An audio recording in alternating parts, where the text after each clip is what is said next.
How's it going, guys, and welcome back to another video on the channel. Unai Emery, who yesterday we thought was pretty much a dead cert to become the new Newcastle manager, has proclaimed his loyalty to Villarreal. What a turn of events it's been. Phenomenal. Did I see it coming? No, I thought it'd have been a fantastic opportunity for him to come back to England, to the Premier League, not only keep Newcastle up, but build Newcastle and turn them into European contenders in terms of qualifying for Europe over the next couple of seasons. But he's staying loyal to a club that essentially has given him an opportunity to build his reputation again after a not so good spell at Arsenal, and commend him on that. It takes a lot to turn down an offer like a Newcastle now, especially with the money that's involved. Obviously, there's a lot of questions in regards to where the money is, where it's coming from in terms of the PIF, but that's neither here or there. The opportunity was immense, I guess, but the guy's loyal, so fair play to him. What I want to do rather is talk about the up and coming transfer window, which is only 2 months away, not long, 8 weeks. It's mad how quick this year has gone. I'm not going to obviously talk too much about every team in the Prem because it's just tedious and long. But what I do think is, for teams like Arsenal, well, to start off with Arsenal, I mean, where do you start? I mean, they didn't have the best start, losing 3 on the bounce. Obviously, you're always going to sort of have pressure on you to beat the new boys in Brentford, but history has shown us that they tend to do quite well, the new teams, on the first day. But yeah, I think, if I'm being completely honest, I think they don't look too bad. I think they have turned the quote-unquote the corner, but do they lack some? I think they lack goals, and I think if I'm Arteta right now, I'm thinking striker, which obviously would mean that Lacazette would have to go. I wouldn't get rid of Aubameyang. I prefer him over Lacazette anyway. Who's that striker?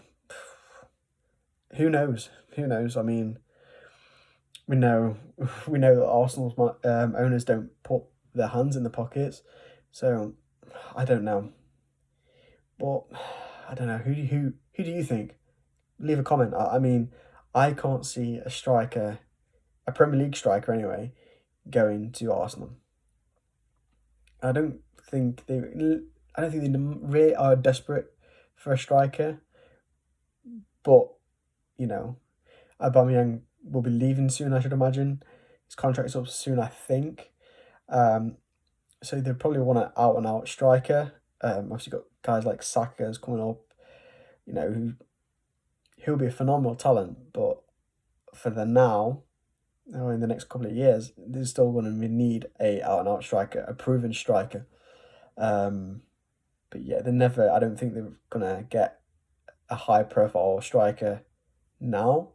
I think first and foremost, they will definitely need to get into Europe, Champions League especially, and then put a performance in that, and then they can probably start talking about high-profile strikers. Spurs, have now got Conte at the helm. He's asked for an absolute mountain of money. I believe he's probably going to get it as well. Who's he going to bring out? I don't know. I think Tottenham are an interesting experiment because they have a very, very good side that, with the right coach, which they now have, can do anything, and they've proven that under Pochettino. So do I think Spurs need to spend big? Personally, in my own opinion, no. I think maybe strength, like add a bit of depth to the squad. I don't know what's going to happen. Does Kane potentially leave? Does City come in and get an out-and-out striker? Because that's another thing. Like, City don't really need anyone. They won the league last season essentially without a striker because Aguero was injured for a lot of the season. So, that could be a bit of business that could happen in January. Do City entertain the idea of getting Kane again? Do Spurs let him go? And if they let him go, that's probably what 100 and at least 115 million, I'd say, at least, to spend in January if it's done early enough. And then who do they bring in? Once again, they're not really challenging for anything this season, but Conte will be the pull. Playing in the Premier League will be the pull. Playing in such a fantastic stadium will be a pull.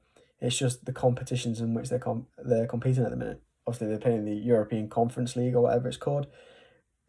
Once again, no one really cares. I don't even know the name of it.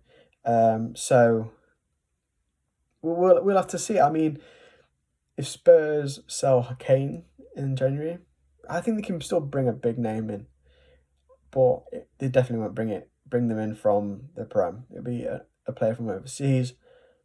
But we'll see. I mean, it'd be interesting to see who Conte brings in, because I know he wants to bring 6 players in. So with time, we'll see. But who knows? Who knows? Obviously, Chelsea and Liverpool, for me, they're going to be the 2 contenders for the league when it comes down to it. Liverpool, phenomenal. We just go back a couple of weeks to the Man United game.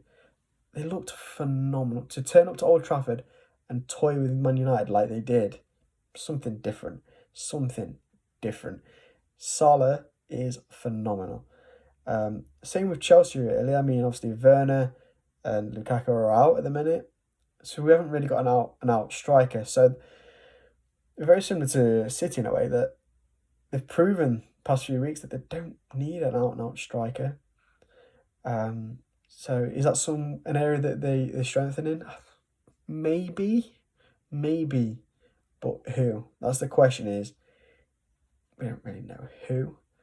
Like I said, I can throw names out.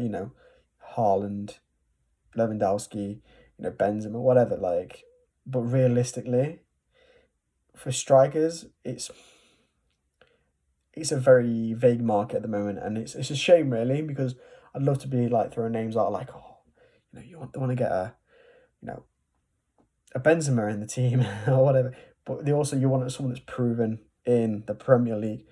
So we'll see, but I can't see much business happening at Liverpool or Chelsea in January. Man United, and I've said this personally on my personal Twitter, saying I think they need a defensive midfielder, and I'm not the only person that thinks that on the internet. Hundreds of thousands think the same. I don't think Fred and McTominay are the best players.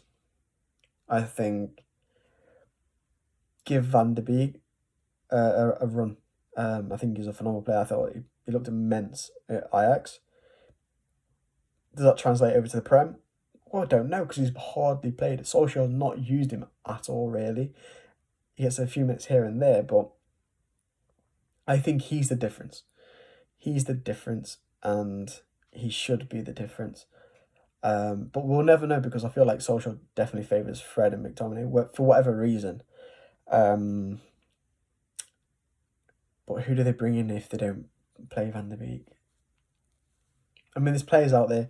I mean, I feel like with a proper coach, a decent manager, and a coaching staff around, I think McTominay and Fred do, become better players. But, it seems like now Solskjaer's going to keep his job. So, and now I'm not saying he's done bad. I'm not saying I think he's done great for Man United. But going forward to achieve that Premier League title, that Champions League title, Solskjaer's not the man, I'm afraid. So once again, it'll be a case of waiting and seeing. That's, for me, defensive midfield is a big problem for Man United. Simple as that. Same with centre back as well. Injuries to Varane, and the poor showings and the poor performances from Maguire. He's an £85 million defender, is Maguire. He hasn't looked it. Abysmal, absolutely abysmal. I think when Varane's fit, he'll definitely be leading that backline. It won't be Maguire. But it's just very strange to see, you know, a player like Maguire who, when he plays for England, looks world class, and is probably arguably one of the best defenders in the world. On his day, when he plays for England, when he plays for Man United, he just doesn't have the same form, the same performance. Do you know what I mean? It's entertaining, if I'm being completely honest. But yeah, enough about Man United. Let's move on to Newcastle, who briefly just mentioned didn't get their main target manager of Unai Emery. Jesus, where do we begin? I think, you know, they need to strengthen in every department, really. Once again, striker, you know, you could argue maybe not so much. You know, Wilson's, I rate Wilson massively. He's proven in the Premier League. So I'd probably leave him for another year before thinking about a striker. Midfield, you know, you've definitely got to look at it. And I think you bring in 2 players, for me, in midfield. And that would be straight away, if he doesn't get played at United, Van der Beek, bring him in on loan. Bring him on loan, because he won't go. I don't think he'd want to leave straight away. I think he probably want to fight a little bit. Bring him on loan, get him some game time, and then go from there with an option to buy. And Dele Alli, simple as that. The other midfielder, and I think I rate Dele Alli massively, and I have done for a long time. Also, performance have been fantastic of late. Even though I said previously that he'd probably be a player that gets transformed under Conte, I think a challenge of this magnitude with Newcastle would be a great opportunity for him to be sort of a lead, have like a lead role on the pitch. Would be good for him and would like rejuvenate him anyway. And obviously defensively, you know, they do leak goals. They haven't won a game yet. I'm not saying they're not going to win a game from now until the new year. I'm sure they'll get, you know, a win. Defenders like Torvalski's been mentioned from Burnley. I think a solid choice. I think, you know, he knows what it's like to be at that side of the table, and knows, you know, he's a very tough defender, and I think I rate him highly. So I think that would be a good move. Goalkeeper wise, I think both keepers are good. They're good enough to stay in the Prem, stay in the team. So why not? I'd leave it. I think midfield and defence is where they need to strengthen it slightly. And obviously bring in a proven coach, manager, whatever you want to call it. I think, you know, Eddie Howe's now the favourite to take the job. But we'll see. I don't know. It's a difficult one, because obviously previously he's left jobs in the north because his family's been down in the south and he's felt homesick. So I don't know how that will go. I rate him. I think he's a great coach, and I think he definitely knows what it's like to be at the bottom end of the table. And I think he'll get Newcastle out of the shit, really. So we'll have to see. I mean, I'm backing Newcastle to stay up if they get the right coaching. And Eddie Howe, for example, I'm maybe strengthening 1 or 2, maybe 3 players in January. But yeah, I think we've actually keeping on the theme of transfers and January. I feel like we're getting closer to Real Madrid announcing that they've managed to get Mbappe's signature for next summer. Obviously 3 failed bids in the summer of like 2, making him like the world's most expensive player. I think, you know, PSG were crazy to send it down, because now they're going to lose him for free when they could have made £200+ million on a player that's only got a year left on his contract. It makes no sense to me. You know, they could have made a profit on him. Now they're going to lose money. So I expect that to be done by the end of January, like the announcement. So we'll see. It's an interesting one. I don't understand the reasoning behind not selling him in the summer, especially when the figures were like 200+ million. Why wouldn't he sell?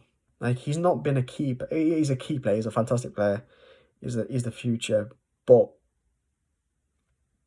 you know, you've just signed Messi. All right, Messi's not had the best start, but that's neither here or there. I'd have sold him. As simple as that. And obviously, sticking on the theme of PSG and Liga, it's looking increasingly more likely that we're going to see Ramos be released from PSG. He's been there, what, 4 months now? He's yet to play a minute because of his injuries. An interesting one, if I must admit. Ramos, 4-time, 5-time Champions League winner, La Liga winner, Copa del Rey winner. He's done it all. He's won the lot, completed it, and he's looking increasingly like he's going to be released because of his injuries. You've got to question the medical staff at PSG. Why, if he was injured when he arrived, how did he pass his medical? He should never have passed his medical. So you've got to question. I'd question the PSG staff, medical staff, as to why did you pass him if you knew he was injured.